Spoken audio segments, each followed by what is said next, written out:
nessa sexta-feira eu publiquei um episódio sobre a família Manson.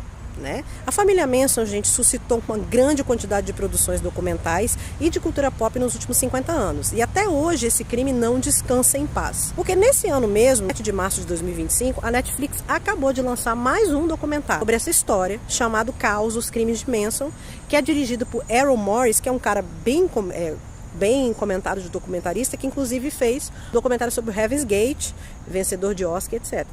O doc, ele é baseado nesse livro homônimo, né, que é de um cara chamado Tom O'Neill, um jornalista, Caos, Charles Manson, a CIA e a história secreta dos anos 60, e ele contradiz a história que a gente já conhece, foi relatada no livro chamado Helter Skelter, que foi escrito por Vincente Bugliosi, que foi o promotor do caso Tate LaBianca. Esse livro foi publicado em 74 e hoje ele é considerado o livro mais vendido de true crime no mundo.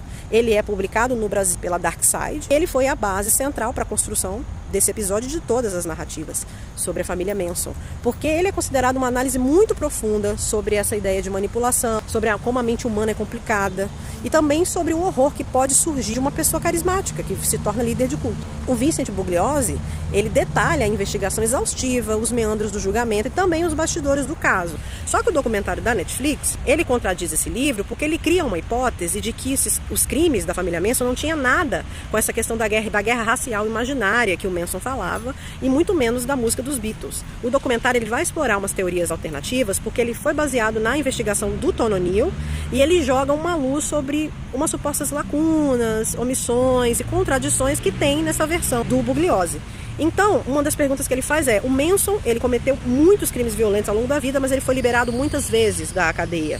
Quem teria liberado? Né? O que o governo, a CIA, sabia? Até onde que foi a verdade dessa história de culto? E aí ele vai investigar a conexão do Manson com a CIA. E a CIA teria feito um projeto chamado MKUltra, que examinava o uso de LSD e a influência, né, do LSD na cabeça das pessoas, e também investiga por que o produtor musical Terry Melcher e o Dennis Wilson dos Beach Boys estavam envolvidos nessa história.